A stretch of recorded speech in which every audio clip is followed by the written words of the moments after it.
Just before this BBC podcast gets underway, here's something you may not know. My name's Linda Davies, and I commission podcasts for BBC Sounds.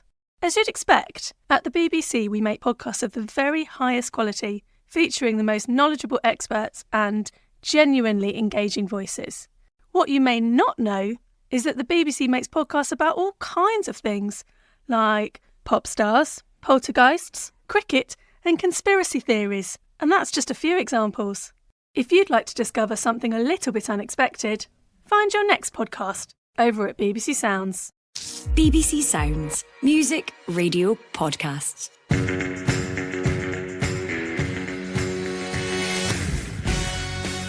Hello and welcome to the Scottish Football Podcast, bringing you all the news, views and analysis that you need. It's Tuesday, the 9th of April. I'm Gavin Wallace and the fallout from the Old Firm continues. Celtic go away with a point.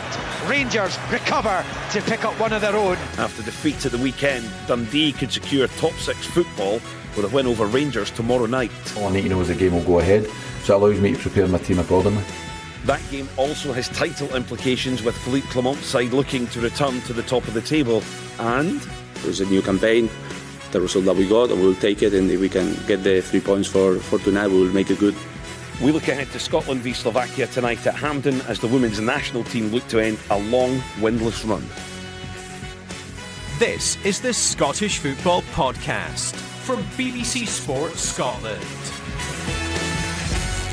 Right, joining us then on today's episode of the Scottish Football Podcast is the former Motherwell and Northern Ireland defender Stephen Craigan. Hi Stephen, how are you? Hi Gavin, hope you're well. Very well, thank you very much. And sports editor at The Scotsman, Mark Atkinson. Thanks for joining us, Mark. Good morning, thanks for having me. Right, as ever, absolute loads to get through. But before we start this morning's chat, let's have a look then at some of the headlines in Scottish football today. Solicitors say significant progress has been made towards Celtic settling legal claims of historical abuse for what the BBC understands could be millions of pounds. Meanwhile, the Parkhead Club are to speak to Police Scotland after a bottle and other missiles appeared to be thrown at a player and staff during Sunday's game against Rangers. Manager of the month for March, Tony Docherty, says he has been assured tomorrow night's game with Rangers will go ahead despite worries about the Dens Park pitch. Lewis Ferguson and Bologna manager Thiago Motta are reportedly targets for Juventus in Italy, and former Scotland manager and Germany legend Bertie Vogts will boycott the opening game of Euro 2024 as a protest against his country's FA. The Scottish Football Podcast. Chaps, that's the headlines out the way. Let's go back just and kind of mop up Sunday then, shall we? Really, the headlines since that, Stephen, it's not really what we want in our game after what was, on the pitch, a thrilling contest. Yeah, I think sometimes that gets missed out, and I think it's very unfortunate that it's being missed out, because we should be talking about the entertainment value, we should be talking about the goals, the intensity, the intent of both teams. But ultimately, you know, there's refereeing decisions, there's bottle getting thrown to the pitch, Celtic right into the SFA, so it just makes it a little bit untidy. And I think it's unfair on the players because, you know, we always push this as being our biggest game, and people talk about being the biggest derby in the world and the best and the most atmospheric and the most competitive. And I think Sunday showed that. It showed all the good things about Scottish football with regards on the pitch and the players and entertainment. So it is frustrating, but we know how this game works. There's always a narrative that someone wants to be blaming someone else, and there has to be a scapegoat somewhere along the line. So unfortunately, I think that takes away from the players. Mark, how do you think then that is viewed down south? We always hear that there's this naivety down south about Scottish football. Does that, what happened on Sunday out with what happened in the park, really just play into that narrative? Yeah, it's not ideal that we have the sideshow to the match. I think when you talk about the football, I think everybody down south and beyond has been very praiseworthy of what we saw in the game. But the fan behaviour has been a problem for this fixture for some time. Even when you don't have away supporters in there, we still have missiles being thrown. We still have issues in the stands. The VAR situation with the refereeing decisions and the fallout from Celtic and their complaint this time on the back of what happened in the previous derby when Rangers were the club that were unhappy with what went on. It does add almost like a layer of comedy, a dark comedy sometimes with what's been going on. It doesn't help our game, but I do think, from what I can gather from elsewhere, the match itself has done Scottish football the world of good in terms of what actually happened on the pitch. I think we're talking about one of the derbies of the 21st century. Mm-hmm. It was such a captivating match. Perhaps the two teams are not the best versions of themselves at the moment, but they served up a really good game, and hopefully in time it will be remembered for that. Stephen, do we almost have to go down the route of, because there's always something seems to happen at some stage, there's chat in one of the papers even today that maybe we're going to have to go down, I think it was Fraser Wishart's talking about maybe we're going to have to go down the line of no fans, litigation, things like that. We don't really want to get to that, but if there comes a point where missiles continue to be thrown, and we've seen it not just at Rangers and Celtic, we've seen it at Hibernian as well, and a few other clubs across the country, then the fans are really not doing themselves any favours, are they? Well, you're saying fans. I'm not too sure it's the majority. There's certainly the minority. It's individuals who are deciding to do this. And it probably goes back to self-management that we've probably spoken about so many times. It's supporters, if they want to still watch their team, they want to go and support their team. But if someone's breaking the law or breaking the rules, then I think there has to be a responsibility to go and dig them out. Whether that's face-to-face or whether there's a number or there's someone they can speak to, a steward or a policewoman, to go and do that, because it is spoiling it for everyone else. We should be talking about football, but unfortunately we're not. We could be talking about a serious injury. I mean, the question I always ask, how do they get bottles in? Mm-hmm. And who wants to throw something? I mean, go and support your team and be vociferous and criticise the opposition and criticise the referee, but don't put players in danger, because it's only going to lead to one thing. It's going to be a suspension for yourself. And imagine getting caught and losing your job and having to go to court.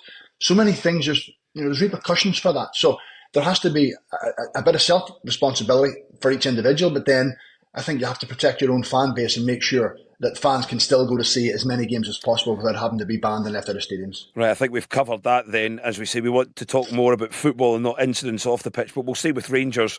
Stephen, they're due to play Dundee tomorrow night.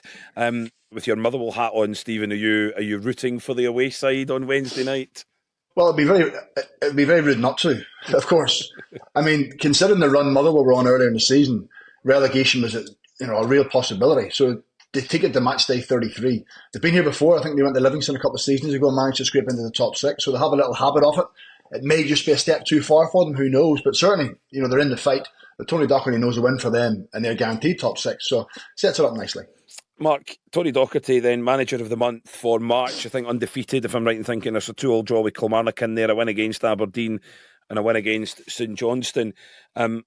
As a manager in his own right, he is having a great first season, but not surprising when you see who he's worked with for all that time previously.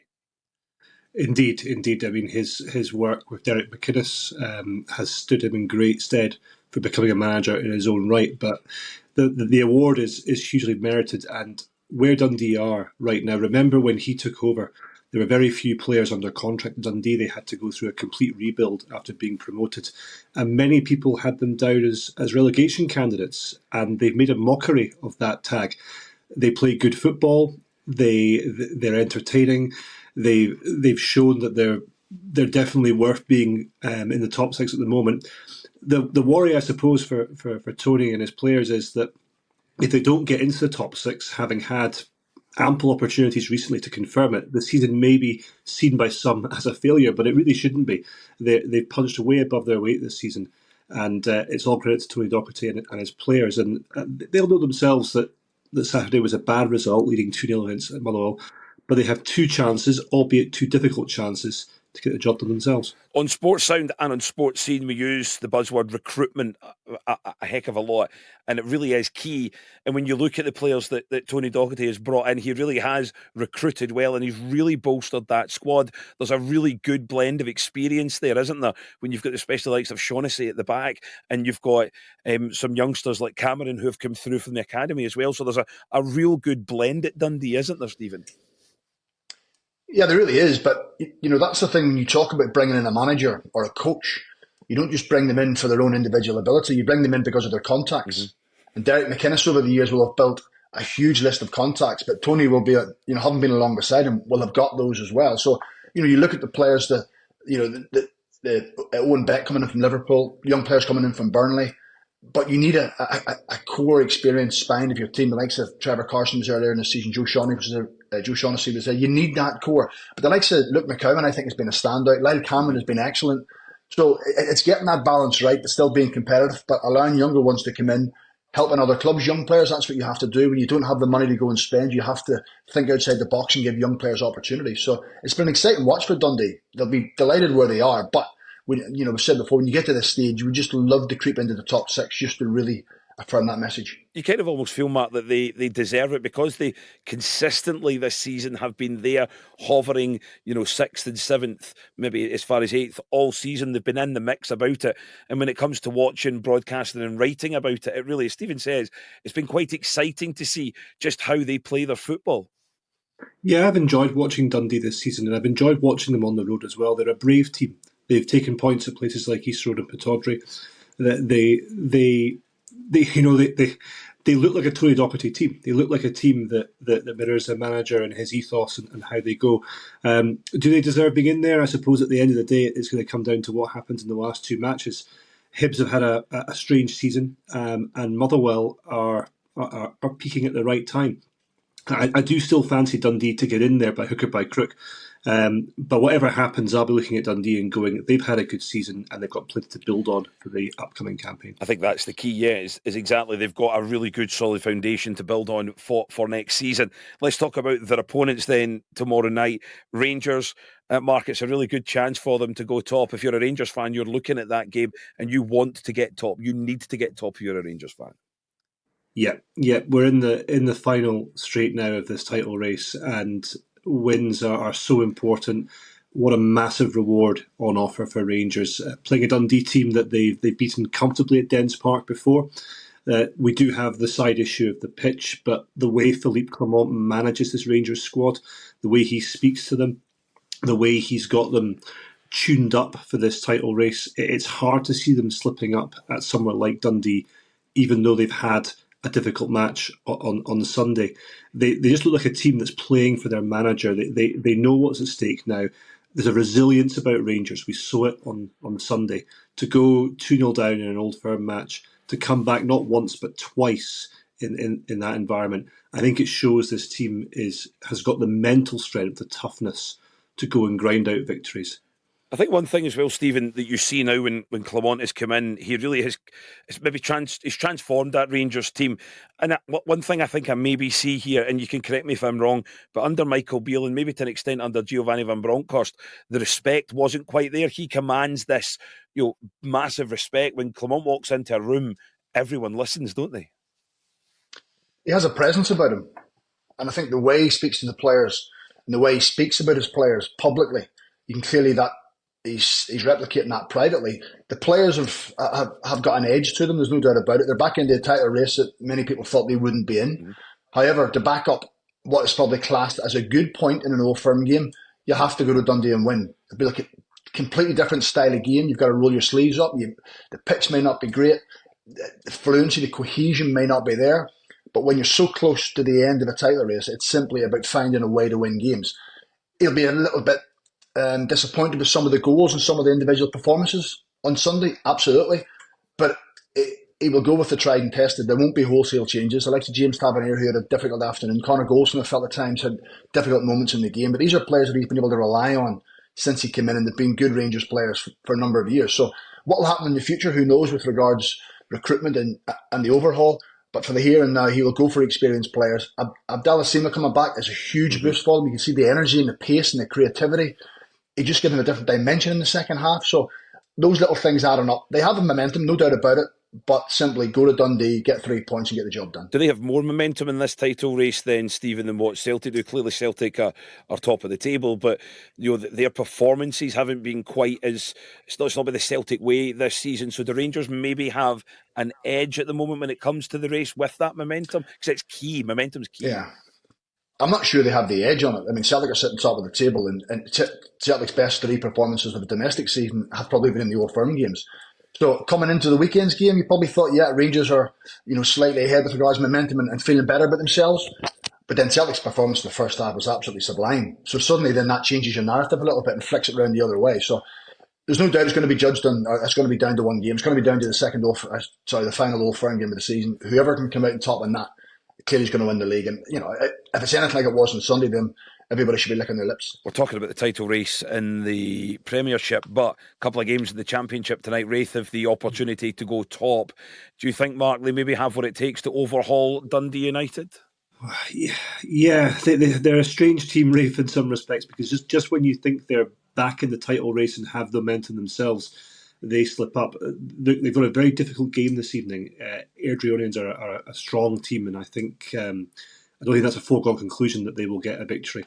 They've had a great season as well, and they've done really well to keep pace with a Dundee United team that has got more resources and probably more experience, and has been the favourite from the get-go to win this title. I hope it goes to the last day in that Division 2, but that win for Dundee United a couple of weeks ago when they defeated Wraith at Tannadice, that was a seismic moment in that title race, and I do believe that United will probably get over the line, but Wraith can certainly put the pressure on by getting a result this season. Stephen, do you think maybe it's, and pardon me for the pun, a Tay bridge too far for Wraith Rovers to overcome and win that title? No, it's not, but they can only do what they can do themselves. The game against Airdrie is not an easy one. They've played Airdrie 4 times this season, and Airdrie's beaten them 3 times, and the other one was a draw. So it's as if they have the number. Mm-hmm. So that's a real challenge then for Ian Murray to try and get over the line in this one. All they can do is keep winning games and trying to put pressure on Dundee United, but it's as if they've peaked at the right time for Dundee United. The big win against Wraith Rovers, had a huge win at the weekend down at Queen's Park by 5-0. So you feel as if that momentum that has probably been with them and away from them, back to them, now seem to be in the right place in the right time. But it's a huge battle, and it's one we've all enjoyed. Stephen, just finally to round off on this section before we head in and have a chat about the women's team, Morton against Ayr, a defeat for either probably spells the end of their kind of playoff hopes, doesn't it? It does, and it probably keeps them in the relegation battle too, doesn't it? Or the playoff places, because Inverness, good win at the weekend against Arbroath, wanting to put a little bit of pressure on. Morton looked to be in a good place only, a matter of 6-7 weeks ago, and suddenly I think it's 6 or 7 defeats out of the last 8 games. It's kind of, the wheels have come off a little bit. However, you're right, go to Ayr tonight, get a victory, you're back in the race, whereas Scott Brown will be the exact same. I think he'll be wanting his team to be pushing up the top. Which again, the Championship's been a great watch this season, sets it up nicely. Yeah, we said that, Mark, last week with Ian McCall, pound for pound, you really aren't getting any other league in the world that's as competitive as the Championship, are you? And it's consistently this way. We've had so many good battles at both ends of the Championship in the last 3-4 seasons. I wouldn't like to say with any certainty who's going to get that final playoff spot. And at the other end, as Stephen says, Inverness's win was huge, and they'll take heart from that. It's going to be a cracking end to the season in that division. Right, gentlemen, let's leave the men's game behind for now. Quickly take a look at the women's national team. They face Slovakia. They're in a section right now where, rankings-wise, they are streets ahead of everyone else, but struggled on Friday night. Yeah, which seems a bit strange, because the feeling is this is a good Scotland squad, a Scotland squad that should be performing at a much better level. I thought it was interesting yesterday when he said that it's irrelevant winning friendlies and winning competitive matches. Paraphrasing, I'm thinking, no, it's not. Winning competitive games takes you to major championships. Mm-hmm. As a Scotland manager, that has to be the aim. And I get that there are other higher ranked teams that they've played against recently, but as a Scotland player, male or female, you have to overachieve. You have to punch above your weight to try and get yourself into the major competitions. That's where you're going to be judged as a Scotland manager. So if you don't fulfil that obligation, then unfortunately you'll be judged you'll be under pressure. You come under scrutiny. People ask tough questions. That's the reality of it all. But when you're on a winless run, it's simply about winning, getting that off your back. So every press conference you go to, it's not the same question. It's not the same narrative coming your way. So it's a big game for them, absolutely no doubt. Being back at Hampden, I think it should be a home win. Mark, are you surprised maybe at the lack of pressure that's on Pedro Martinez Losa right now? Because that is, as we're talking there, that's a massive winless run that they're on, and they didn't get off to the greatest of starts on Friday. I think the pressure is building now on Martinez Losa. I think there's been an element of the Scotland support that has been dissatisfied with the performance under him for a wee while now, and that's building. I think the game last week was a very poor performance, and there was a lot of questions about Martinez Losa's tactics, about whether he's getting the best out of a pretty good group of players.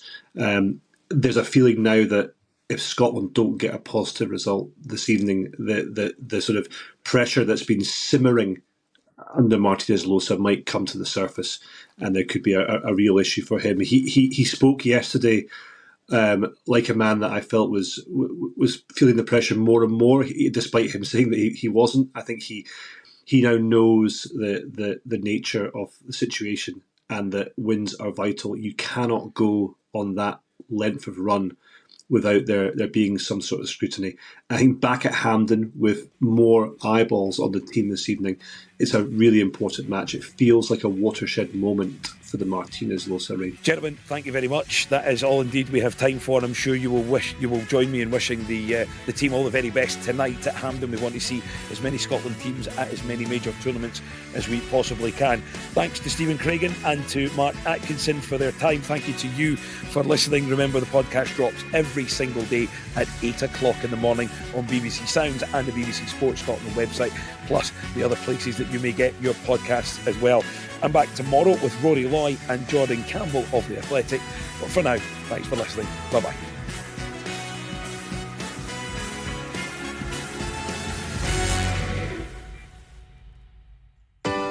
The Scotland Rugby podcast is now available every Tuesday. Join me, Andy Burke and Tom English. Just head to BBC Sounds and subscribe to the Scotland Rugby podcast. It's just seismic stuff. There's bucket hats as well. Oh, really? Yeah. Is this a rugby podcast or is this a fashion podcast? Why can't it be a bit of both?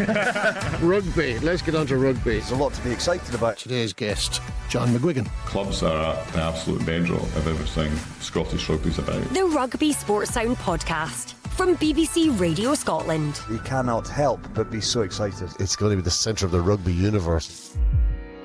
BBC Sounds.